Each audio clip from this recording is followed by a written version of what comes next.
Vous informer est un plaisir. Mesdames, Messieurs, bonjour, bienvenue aux actualités.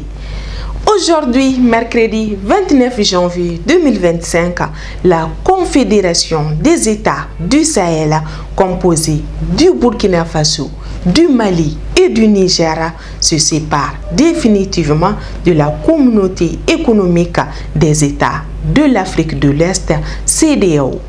Le quotidien national L'Essor consacre un dossier spécial à cet événement historique que vous pourrez lire dans notre édition du jour et sur notre site web www.lessor.ml. Hier, mardi 28 janvier 2025, plusieurs manifestations ont eu lieu en Afrique de l'Ouest pour célébrer le premier anniversaire du retrait des pays de l'Alliance des États du Sahel de la CEDEAO.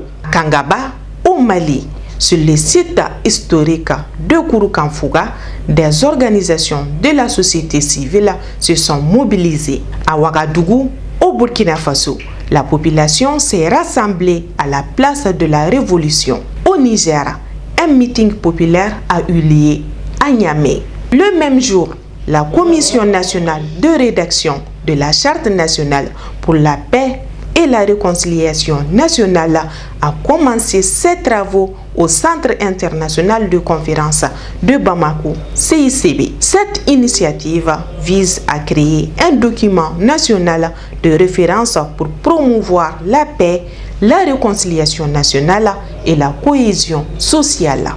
Pour des raisons jusque-là mystérieuses et pour la deuxième fois, un fils indigne s'en prend physiquement à son père à Yirimadio dans le district de Bamako. Ce dernier se remet lentement de ses blessures et s'interroge toujours, tout comme bon nombre d'habitants du secteur, sur les causes de l'attitude de ce fils indigne. Après ce acte ignoble, le garçon reste toujours introuvable. Les enfants sont exposés à divers risques liés à une utilisation excessive du téléphone, tels que des troubles de la conduite, un regard de langage, l'isolement, la paresse et des problèmes de vue. La nomophobie ou dépendance au téléphone peut avoir des effets néfastes, d'où l'importance de limiter l'utilisation des écrans. Fadima Sissé vous en dit plus sur nos différentes plateformes digitales. Dans le championnat professionnel Ligue 1 Orange, l'US Fassa est le nouveau leader du championnat professionnel de Ligue 1 Orange.